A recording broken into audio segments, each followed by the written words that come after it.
베드로전서 1장 3절에서 9절 말씀입니다. 베드로전서 1장 3절에서 9절 말씀. 베드로전서 1장 3절에서 9절 말씀.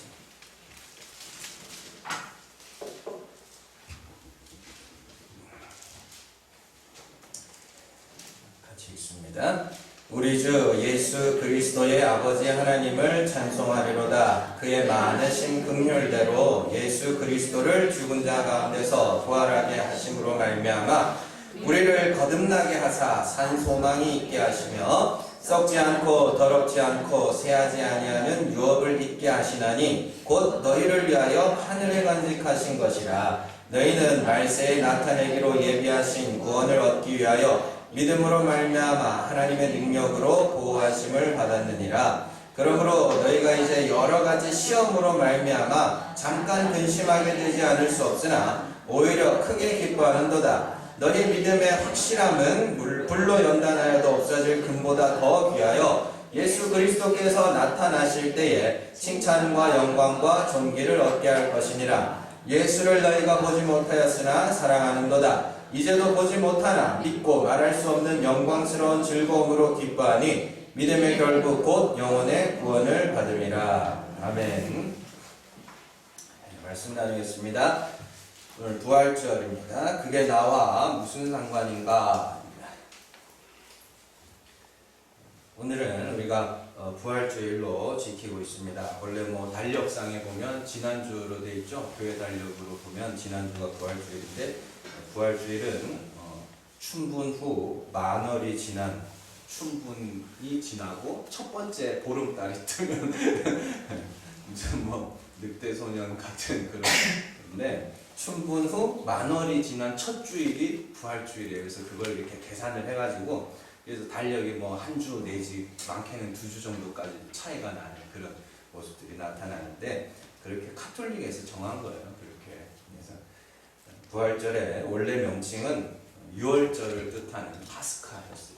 그래서 유월절이 부활절이었어요. 그래서 유월절날 죽으시고 안식일이 지난 첫날 부활하셨으니까, 그래서 유월절과 관련해 가지고 원래는 이제 파스카라고 불렀는데, 로마 카톨릭의 그 종교 혼합 정책에 의해서 이스터, 아스타로입니다. 그래서 거기서 이름이 생겨나게 된 것이죠. 또한 부활절 전에 40일을 사순절이라고 하여서 카톨릭에서 예수님의 순환을 그냥 기념하는 절기로 정했는데, 사실은 종교개혁자들이 이걸 목숨 걸고 없앴거든요. 30년 전쟁을 통해서 그걸 없애놨어요. 근데 또 꺼내가지고 또 지키고 있는 거 보면 참 미련하다. 왜냐하면은 성도의 삶은 매일이 순환이고 매일이 부활입니다. 이걸 오늘 말씀을 잘 들으시면 그게 무슨 의미인지 비로소 알게 될 거예요. 그래서 그러니까 사순절 없애놨는데 다시 살려서 사순절 특별 세경 예배 이렇게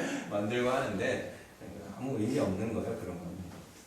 자, 이런 상식적인 이야기들은 여러분들 신앙생활 하는데 알고만 있으면 되는 거고요. 가장 중요한 것은 예수님이 부활하신 거랑 나랑 여러분들이랑 무슨 상관이냐고.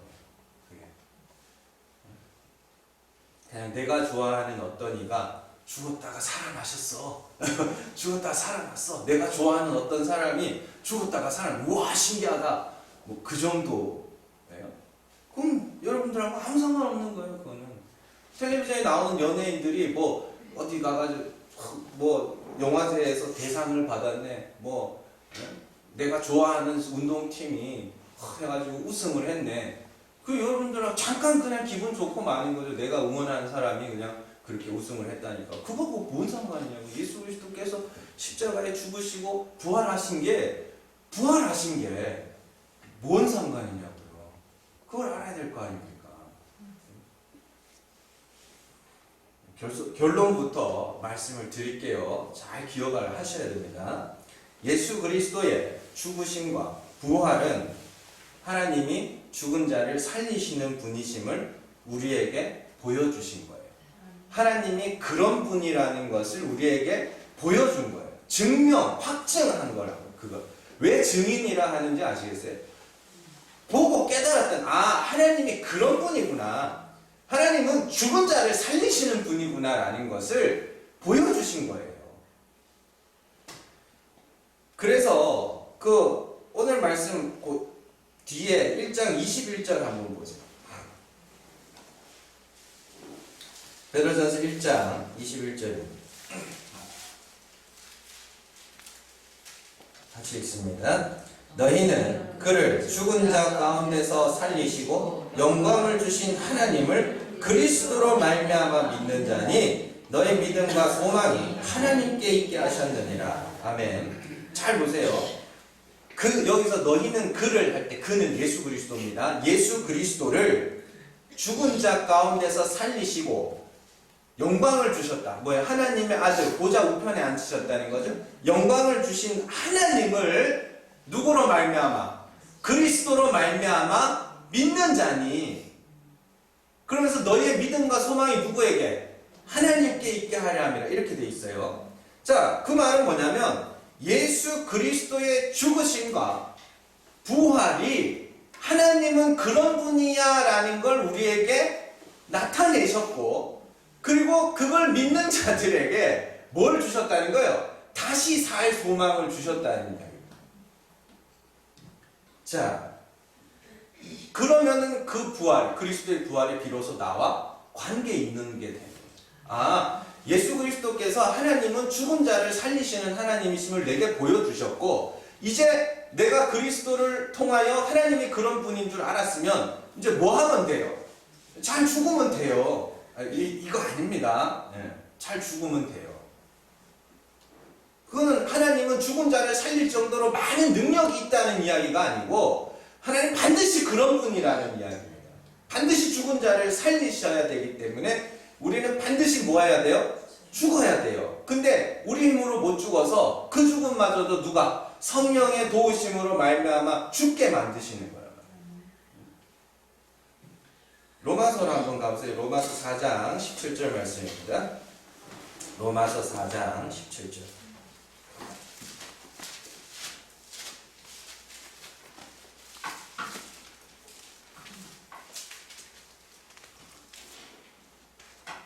로마서 4장 17절. 같이 읽습니다. 기록된 바 내가 너를 많은 민족의 조상으로 세웠다 하신 것 같으니 그가 믿은 바 하나님은 죽은 자를 살리시며 없는 것을 있는 것으로 부르시는 이시니라. 아멘. 잘 보세요. 하나님께서 아브라함에게 말씀하시는 겁니다. 내가 너를 많은 민족의 조상으로 세울게. 그때 당시에 많은 민족의 조상이 되려면 애가 있어야 될 거 아니에요. 아들이. 근데 아들이 없었단 말이에요. 근데 아브라함이 믿었다 그래요. 뭘 믿었냐면 그 믿음의 내용이라는 게 있잖아요. 하나님이 죽은 자를 살리죠. 아들이 없는데 많은 민족의 조상으로 된다고? 그러면 아들이 없는 내게 뭘? 아들을 주시겠네? 그걸 믿었다. 이렇게 이야기를 하는 거예요.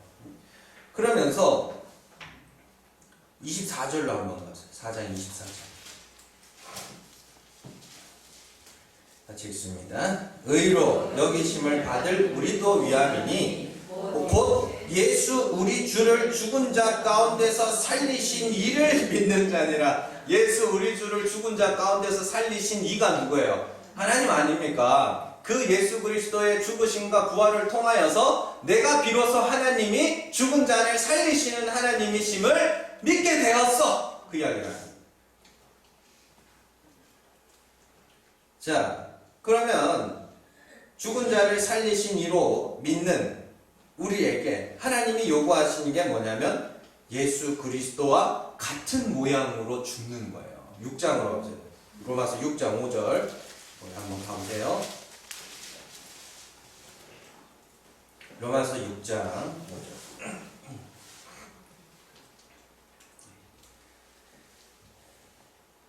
4절 5절 두 절 읽겠습니다. 그러므로 우리가 그의 죽으심과 합하여 세례를 받음으로 그와 함께 장사되었나니 이는 아버지의 영광으로 말미암아 그리스도를 죽은 자 가운데서 살리심과 같이 우리로 또한 새 생명 가운데서 행하게 하려 함이라. 만일 우리가 그의 죽으심과 같은 모양으로 연합한 자가 됐으면 또한 그의 부활과 같은 모양으로 연합한 자도 되리라. 아멘. 그러니까 결국에는 예수 그리스도께서 죽으시고 부활, 하나님이 살리셨어요. 그걸 통하여서 우리 보고 뭐하라 그래요? 너도 그리스도처럼 뭐하라고요? 죽어라. 그러면 하나님이 뭐한다고요? 반드시 살릴 거야.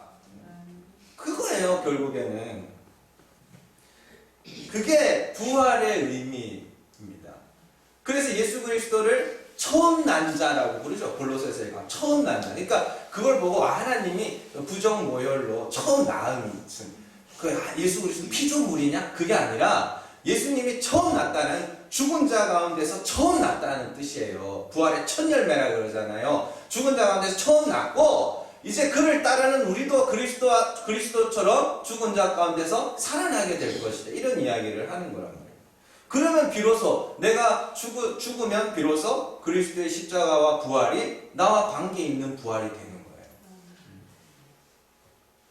그러니까 아무도 하나님이 어떤 분인지를 몰랐어요. 아무도 하나님이 어떤 분인지를 몰랐는데 예수님이 와서 잘 봐라. 잘 봐라. 하나님이 어떤 분인지 내가 보여줄게 라고 하고 십자가에서 죄인들의 대표로, 우리 죄와 허물을 지시고 죽으셨잖아요. 그러면 죄인들의 대표로 죽으신 거거든요. 그렇게 죄인으로 죽으시자 하나님이 어떻게 하셨어요? 살리신 거예요. 그러면서 부활하셔서 야 봤지? 봤지? 가서 뭐하라 그래요? 증언해. 그냥. 자, 예수님은 제자들에게 나는 율법을 폐하러 온 것이 아니고 율법을 완성하러 왔다. 마태복음 5장에서 그러죠? 완성하러 왔다고 말씀하십니다. 보통 율법을 완성하러, 완전하게 하러 오셨다 하면 되게 그냥 상식적으로 예수님이 율법을 다 지켜서 그 의를 우리에게 전가시켜 주셨다. 뭐 이렇게 생각을 하는데 예수님이 진짜로 율법을 온전히 다 지켜내셨어요? 아니잖아요. 예수님의 생애를 보면 예수님은 율법을 다 지키시는 게 아니라 어떻게든지 율법을 다 지키려는 자들과 자꾸 뭐예요? 자꾸 부딪히고 싸워요. 그리고 그들을 보고 뭐라 그러냐면 마귀 새끼라 그런다니까요. 아이러니하게도 율법을 완성하시겠다는 예수님이 그 율법의 완성을 어디서 선언하시냐면 십자가에서 선언하셔요. 다 이루었도다. 다 이루었다는 거예요. 뭘 다 이루었다는 거예요? 율법을 다 이루었다는 거예요. 십자가에 매달려 죽으시고는 거기서 다 이루었다고 말씀하세요. 마태복음 5장에서 율법을 완전하게 하러 오신 분이 십자가에서 그 완성을 선언해버린 거예요. 율법에 의하면 나무에 달린, 십자가 나무죠? 나무에 달린 자는 저주를 받아 죽는 겁니다. 그래서 갈라디아서에서도 사도 바울이 그 말씀을 인용하죠. 나무에 달려서 죽는 것은 저주를 받아 죽는 것이라고 그래요. 그러면 나무에 달리셔서 저주를 받아 죽는 것이 바로 율법의 완성이라는 뜻이에요. 모든 사람들이 율법의 모든 계명들을 지키려고 애쓰고 또한 항상 지키려고 애쓰고 모든 계명을 항상 지키려고 애쓰고 살아가는 와중에 예수님이 오셔서 율법에 대하여 저주를 받아 죽으시면서 이게 율법이 완성된 거야 라고 이야기를 해버린 거예요. 이것은 율법의 원래 기능은 율법을 열심히 지켜서 그것으로 말미암아 너희의 의를 증명하라고 준 게 아니라 율법의 원래 기능은 율법으로 말미암아 네가 저주받아 죽을 자임을 알라고 준 거란 말입니다. 그게 율법의 기능이에요. 에베소서로 한번 보세요. 에베소서 1장 20절. 에베소서 1장 20절에서 22절.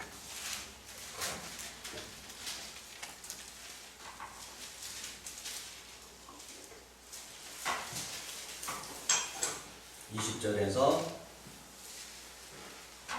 22절 같이 읽습니다. 그의 능력이 그리스도 안에서 역사하사 죽은 자들 가운데서 다시 살리시고 하늘에서 자기 오른편에 앉히사 모든 통치와 권세와 능력과 주권과 이 세상뿐 아니라 오는 세상에 일컫는 모든 이름 위에 뛰어나게 하시고 또 만물을 그의 발 아래 복종하게 하시고 그를 만물 위에 교회의 머리로 삼으셨느니라. 아멘. 잘 보시면 20절 말씀, 예수님이 살아나셨다라고 하지 않고 하나님이 그를 죽은 자 가운데서 뭐 했다고요? 살리셨다라고 얘기해요. 물론 복음서에 보면 천사들이 예수님이 살아나셨다라고 이야기하지만 자세히 보면 하나님이 그를 살려내신 거예요. 그래서 그렇게 저주받아 죽어버리시자 하나님이 그 예수 그리스도를 살리셨다라고 성경을 이야기합니다. 그리고 예수 그리스도를 살리시고 교회의 머리로 삼으셨다는 거예요. 또한 이 말씀은 부활하신 예수 그리스도가 교회의 머리라면 그의 지체된 교회 또한 그리스도와 동일한 죽음과 부활을 경험하게 될 거라는 뜻입니다. 고린도후서로 한번 가보세요. 고린도후서 4장 10절에서 11절 말씀. 고린도후서 4장 10절에서 11절 말씀.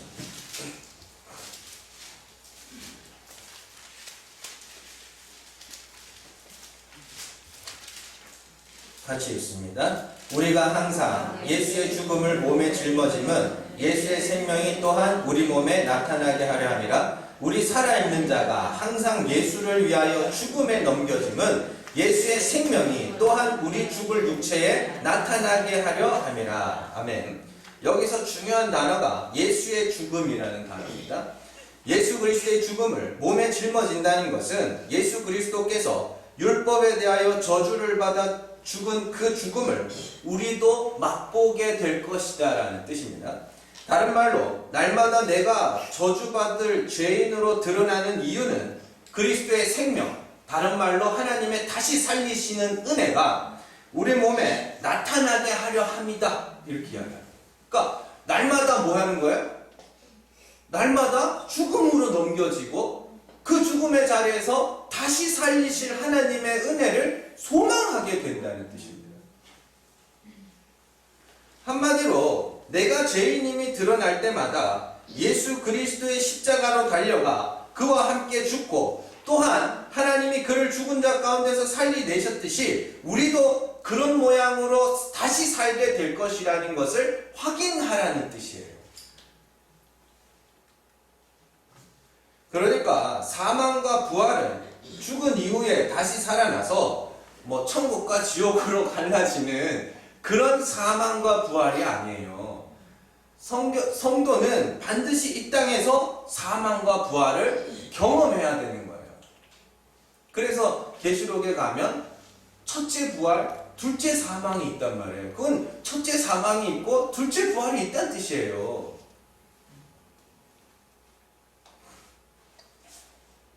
예수님께서 십자가에서 죄인의 대표로 죽으시자 하나님이 죽은 자 가운데서 살리신 것처럼 우리도 예수 그리스도를 믿고 나의 죄를 인정하고 죽으면 그렇게 죽은 자를 하나님의 은혜와 긍휼로 그리스도와 함께 살리시는 것이 성도가 이 땅에서 경험하는 부활이에요.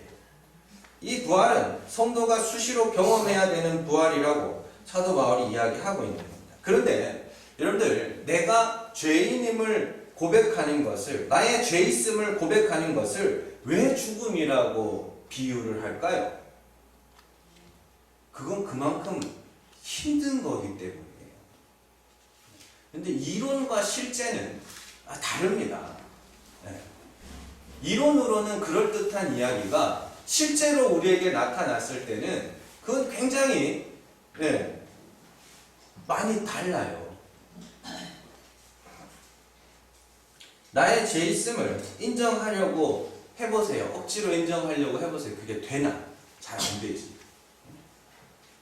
그래서 성령이 우리를 도우셔서 죽음의 자리로, 십자가의 자리로 인도해 가신 자예요. 그리스도를 죽은 자 가운데서 살리신 이의 영이 너희 가운데 임하면 너희 죽을 몸도 살릴 거야. 그렇게 이야기해요. 그럼 그건 뭐냐면 예수를 십자가에 못 박게 하신 이의 영, 하나님의 영, 성령이 우리 안에 임하면 우리를 어디로 끌고 간다는 거예요? 십자가로 끌고 간다는 거예요. 십자가로 끌고 간다니까 그 십자가를 또 너무 많이 포장해가지고 다른 이웃을 위해서 사는 것, 십자가는 저주의 십자가예요. 자기 십자가를 지고 가라 따라오라 그러잖아요. 십자가는 저주의 상징이라니까요. 그거는.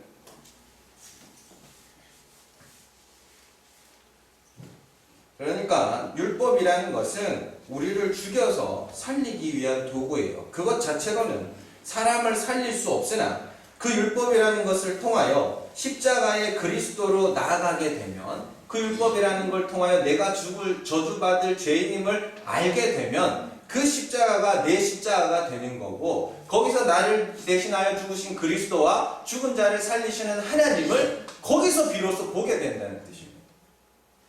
그러나 율법에 매여서 자신의 행위로 말미암아 의롭다함을 얻기 위하여 이 악물고 율법을 지키는 자들에게 있어서 그 율법은 도리어 사람을 멸망에 이르게 하는 것밖에 되지 않는다는 소리예요. 로마서 7장으로 한번 가보세요. 로마서 7장 9절에서 11절 말씀입니다. 로마서 7장 9절에서 11절 말씀.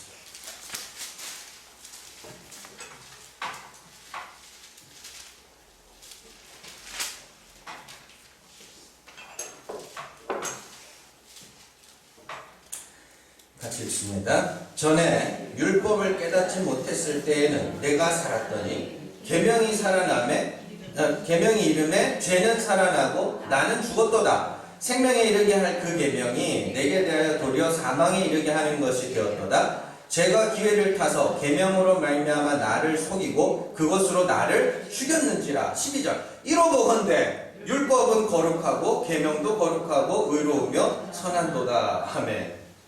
뭔 말이에요? 율법의 기능, 율법의 참 기능을 깨닫지 못했을 때는 바울이 율법을 열심히 지켜서 그랬더니 어떻게 했다 그래요? 내가 살았다 그러죠. 내가 살고 죄는 내 안에서 죽었다 그래요. 그때 율법을 깨닫지 못했을 때 그걸 열심히 지켜서 빌립보서에서 그냥 율법으로는 흠이 없는 자라고 스스로 자부했다니까요. 그때를 돌아보면서 나는 살았다니 내가 의롭다니 스스로 의롭다고 칭하였던 때라는 거예요. 나는 살았고 죄가 내 안에서 죽어 있었는데 계명이 이름에 계명을 깨닫게 되자 어떻게 했다 그래요? 죄가 점점 살아나더래요. 그러면서 그 죄가 나를 죽였다. 그런데 나를 죽인 그 율법이 선하고 거룩한 것이라고 불러버린다니까요. 왜요? 그 자리에서 비로소 예수의 십자가가 나의 십자가, 나와 관계 있는 십자가가 돼버리고 죽은 자를 살리시는 하나님을 그 자리에서 만나게 된 거예요.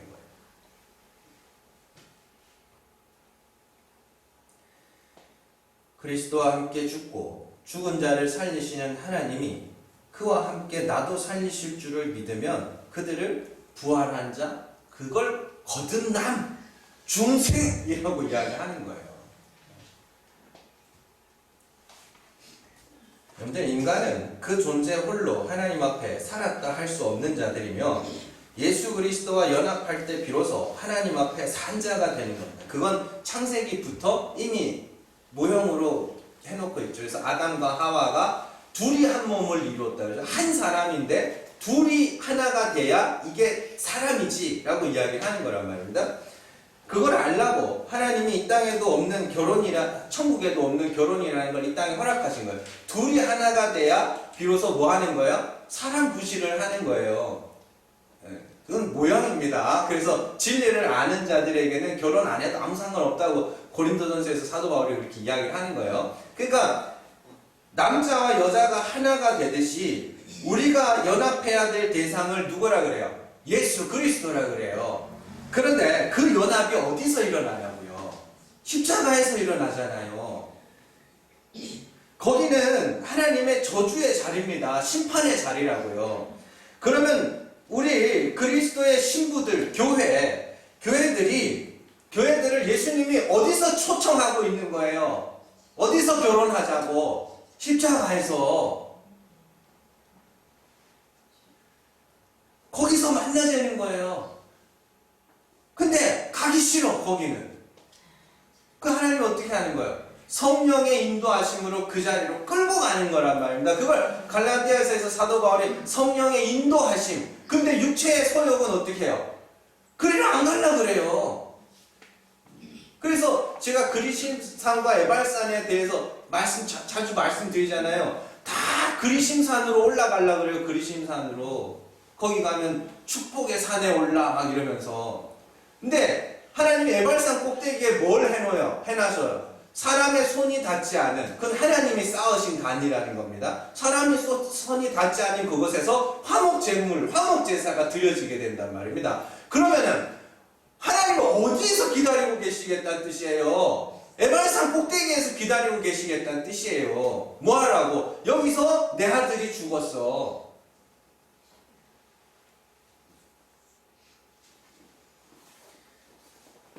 그런데 인간들은 자꾸만 나가 어떻게 돼야 된다는 마음들, 도리어 나의 죄 있음을 어떻게든지 가리려고 하고 나의 죄 있음을 어떻게든지 포장하고 위장하려고 그래요. 그러한 자기 존재의 인식이 왜곡된 자들을 성경이 이성 없는 짐승이라고 불러요. 베드로후서를 한번 가보세요. 베드로후서 2장 12절입니다. 베드로후서 2장 12절.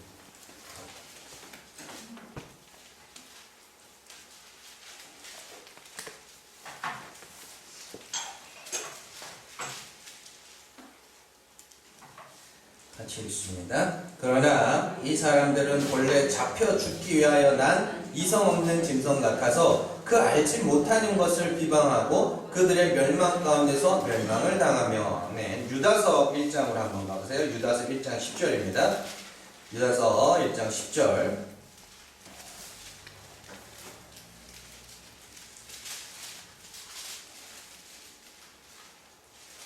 같이 읽습니다. 이 사람들은 무엇이든지 그 알지 못하는 것을 비방하는도다. 또 그들은 이성 없는 짐승같이 본능으로 아는 그것으로 멸망하느니라. 아멘. 여기서 이성 없는 짐승들의 특징이 뭐냐면 비방 나오고 또 본능 없는 뭐 이런 표현, 본능대로 뭐 이런 말들이 나오죠. 이 이성 없는 짐승이라고 칭함을 받는 자들은 이 유다서에서도 그러고 베드로서에서도 그러고 거짓 선지자들을 칭하는 거거든요. 거짓 선지자들을 설명하면서 이성 없는 짐승 같다는 표현을 동일하게 사용하는 것인데, 이 말은 뭐냐면 하나님은 예수 그리스도 안에 거하는 자 외에 스스로 하나님 앞에 서보겠다, 또 스스로 하나님 앞에 설 수 있다, 스스로 살았다 하는 자들은 다 멸망하는 분인데, 멸망시키시는 분인데 그렇게 자꾸 가르치는 거예요. 그런데 우리 본성이 그걸 좋아하더라는 거예요. 네?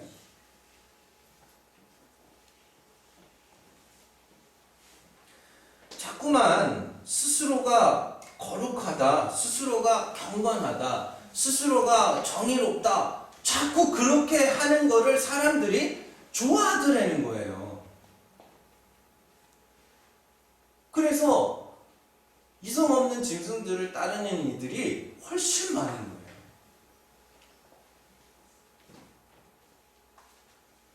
사람은 반드시 그리스도와 십자가에서 연합하여야 하나님의 다시 살리시는 은혜를 알게 돼요. 그걸 소망하게 된다. 스스로의 힘으로 하나님 앞에 살았다 하는 자들은 절대 구원에 이르지 못합니다. 왜냐하면 신랑이신 그리스도를 떠난 자들은 이미 죽은 자들이기 때문입니다.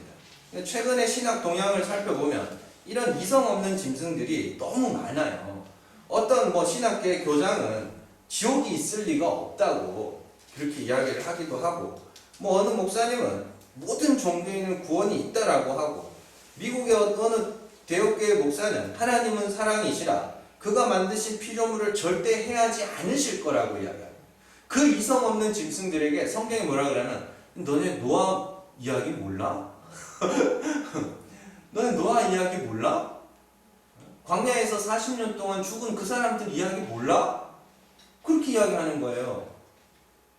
그리스도와 관계없는 인간들은 하나님 앞에 아무 가치도 없다라고 이야기를 해버리는 거예요. 그러니까 뭐 하라고요? 예수 그리스도와 함께 십자가에서 연합하려는 거예요.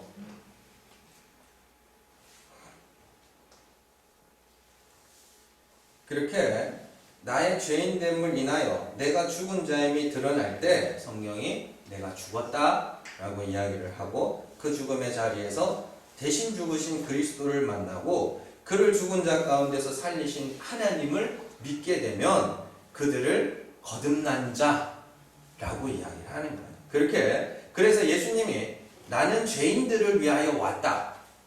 예? 나는 죄인들을 위하여 왔어. 그러면 너희가 나랑 관계 있으려면 뭐라는 소리예요? 죄인이어야 돼. 그런데 그럼 쉽네? 진짜 쉬워요? 예? 정말로요? 안 쉽다고요. 편지를 이렇게 연필로 편지를 사랑을 쓰려면 편지를 연필로 쓰려매요. 연필로 이렇게 쓰면은 되게 힘들거든요.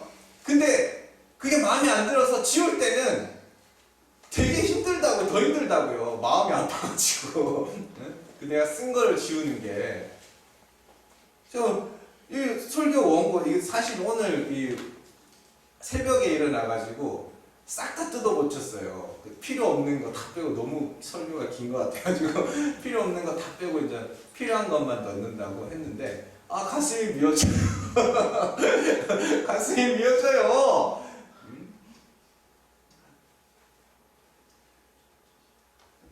그런 거예요. 열심히 의를 쌓아라, 거룩을 쌓아라, 경건을 쌓아라. 그렇게 할 때는 몸은 힘들어요, 사실. 그래서 새벽 단을 쌓아야지 그런 이야기를 하면 몸은 힘든데 그걸 자꾸 하면서 내 스스로 가치가 올라가는 것 같아서 뿌듯한 가운데 열심히 한다니까요. 그런데 그 모든 것들을 부정해버리고 네가 저주받아 죽을 죄인임을 시인해라, 인정해라 라고 이야기하면 굉장히 쉬운 것 같지만 어렵다고요, 그게. 그런데 그래서 성령이 도우시는 거예요. 여러분들을 뭐하도록? 죽도록.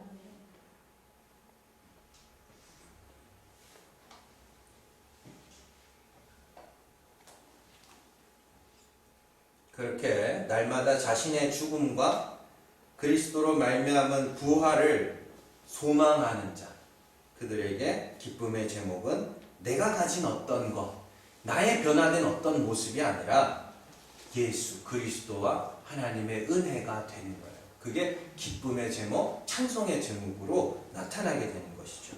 그래서 사도 바울이 주 안에서 기뻐해라, 항상 기뻐해라, 쉬지 말고 기도, 범사에 감사하라. 이는 그리스도 예수 안에서 너희를 향하신 하나님의 뜻이라고 해요.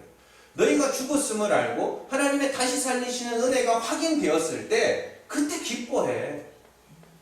그냥 예수 믿는 사람은 언제나 기뻐해야 돼 이러면서 하나도 안 기쁘면서 웃고 다니라는 이야기가 아니에요.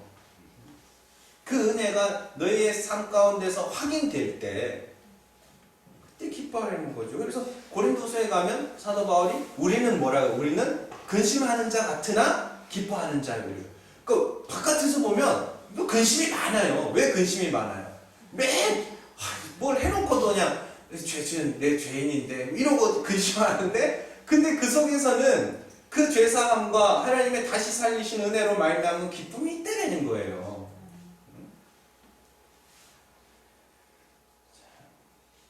그렇게 죽은 자 가운데서 예수 그리스도를 살리신 하나님이 그리스도와 같은 모양으로 죽은 나도 살리실 줄로 믿는 자들은 이제 그리스도를 위하여 살아가게 돼요.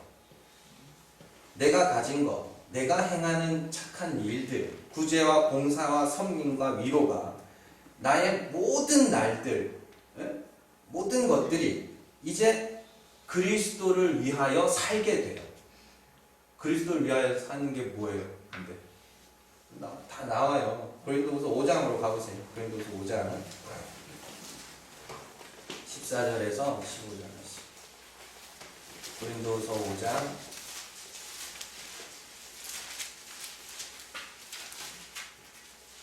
14절에서 15절 말씀.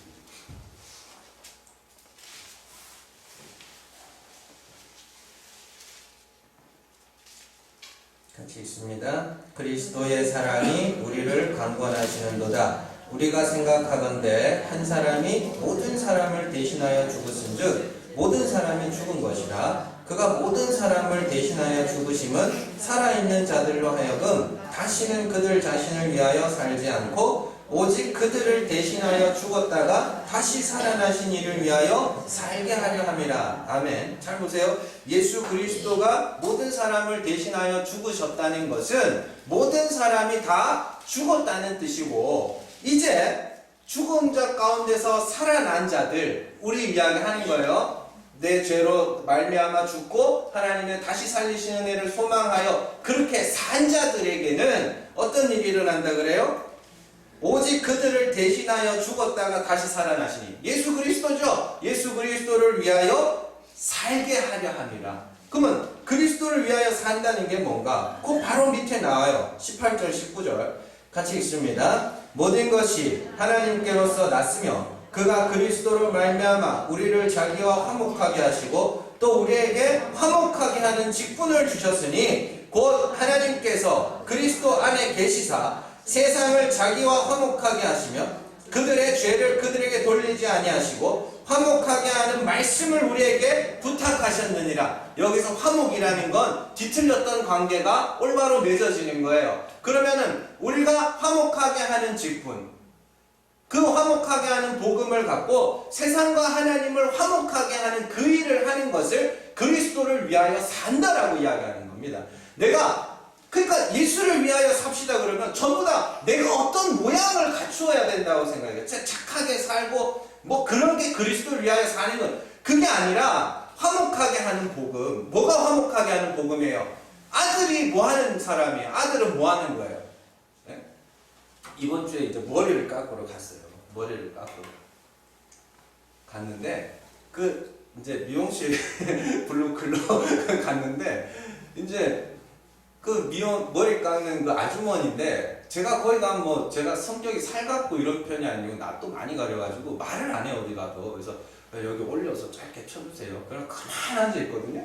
근데 막 깎더니 뭐라 그러냐면, 아유, 둘째 아드님이랑 똑같이 생겼네요. 이래요. 얘네들 데리고 가본 적도 없어요, 거기에. 그런데 똑같이 생겼대요. 뭔 소린가 했더니, 이제 이 아드님이 둘이 갔는데 이제 그 아줌마가 이렇게 봤나봐요. 근데 똑같은 게 어른이 하나 앉아있으니까 똑같은 어른이 하나 앉아있으니까 생전 말 한 번 섞어보지도 않은 아줌마가 저보고 둘째 아들이랑 똑같이 생겼대요. 그래서 집에 와서 보니까 안 닮았는 것 같은데 닮았대요. 어쨌든 아들이라는 게 뭐예요? 아들은 아버지를 나타내는 존재들입니다. 예수 그리스도를 하나님의 아들이라고 부를 때는 우리가 요한복음 1장 18절에서 말하듯이 그의 품속에 독생하신 하나님, 예수 그리스도께서 그 하나님이 어떠한 분인지를 우리에게 나타내신 것, 그걸 아들이라 그래요. 그래서 야곱의 12아들이 뭘 나타내냐면 야곱이 어떤 자인지를 나타내요. 그래서 그들이 그 엄마들, 레아와 라헬이나 이런 엄마들이 아빠와 어떤 관계에서 낳았는지에 따라서 걔 이름이 막 정해진다니까요. 우리 아버지는 이런 자야 라는 걸 보여주는 게 그 아들이란 말입니다. 그러면 여러분들에게도 뭐라는 게 주어졌어요? 아들이라는 이름이 주어졌단 말입니다. 예수 그리스도가 오셔서 그 삶을 통하여 하나님이 어떠한 분인지를 나타내셨죠. 그리고 동일하게 우리에게 아들이라는 직분을 허락하신 것은 그 아버지, 우리 하나님이 어떠한 분인지를 그들에게 가르쳐서 이들로 하여금 그 아버지와 올바른 관계를 맺도록. 근데 내가 아는 아버지는 어떤 아버지예요? 죽은 자를 살리시는 아버지라며요. 그 아버지를 말로 또 삶으로 한 번씩 보여주는 거예요. 그래서 사람들이 하나님이 그런 분이었어. 착한 일 많이 하면 천국 가고 못된 일 많이 하면 지옥 가는 그런 하나님이 아니라, 그게 세상이 다 알고 있는 그런 하나님이잖아요. 그런 하나님이 아니라 죽은 자를 살리시는 하나님이었어? 그러면 그 하나님 앞에서 내가 죽은 자여야 되네? 그걸 하나님과 세상이 화목하게 되는 거라 그러고, 그렇게 화목하게 되면 그걸 뭐라 그러냐면 평강이라고 그래요. 평강이 뭐예요? 아무 일 없는 게 평강이에요. 집안에 아무 일 없으면 어떻게 돼요? 곧 이혼합니다. 집안에 아무 일 없어요. 막 투닥투닥 싸우는 거는 뭔가 이렇게 맞춰가기 위해서 싸우는 거지만 어느 순간부터인가 이것마저도 없어져 버리면 집안에 아무 일도 없어져요. 대화도 없고 서로 그냥 떨어져가지고 그러다가 끝나는 건데, 화목이라는 건 그냥 올바른 관계로 딱 맺어지는 거. 하나님과 화목하게 한다는 것은 그 하나님이 어떠한 분인지를 잘 가르쳐 그 하나님과 이 사람들, 인간들, 세상과 올바른 관계를 맺도록 하는 일들, 그걸 화목하게 하는 직분이라고 해요. 잘 기억하시고, 먼저는 그리스도와 함께 죽으세요. 내가 저주받아 죽을 죄인임을 인정하시고 죽으세요. 그게 회개고 세례 아닙니까? 죽으시고, 그리고 나서 우리를 대신하여 죽으신 예수 그리스도와 죽은 자를 살리시는 하나님의 은혜를 잘 깨달아 아시고, 그런 다음에 하나님이 여러분들에게 복음 전할 마음을 허락하실 때 가셔서 전하세요. 누구에게든지. 하나님 이런 분이야. 그리스도는 이런 분이야. 그렇게 전하여서 세상과 하나님을 화목하게 하는 직분을 잘 수행하다가 주님이 부르실 때에 찬송하며 올라가는 저희들 되시기를 주님의 이름으로 축원합니다. 기도하겠습니다. 하나님 아버지 감사합니다. 예수 그리스도의 죽으심과 부활을, 하나님이 죽은 자를 살리시는 이심을 우리에게 나타내는 것이라 성경이 이야기를 하고 있습니다. 하나님이 죽은 자를 살리시는 이시면 우리는 반드시 그 앞에서 다시 살리심을 받아야 하는 죽은 자로 드러나야 되는 것이고, 아버지 하나님, 성령께서 우리를 끊임없이 그 죽음의 자리로, 사망의 자리로 인도해 가실 때에 핑계치 아니하고 탓하지 아니하며 원망치 아니하며 그 자리에서 나는 이렇게 마땅히 저주받아 죽을 자임을 고백하고 이 죽은 자를 다시 살리시는 은혜와 긍휼의 하나님을 그 자리에서 만나 배웠고, 세상에 나가서 그 하나님에 대하여 정말로 잘 가르치고 전하여서 아들의 직분, 화목하게 하는 직분을 잘 감당할 수 있는 우리 성도들 될 수 있도록 주님 역사하여 주시옵소서. 예수님 이름으로 기도드립니다. 아멘.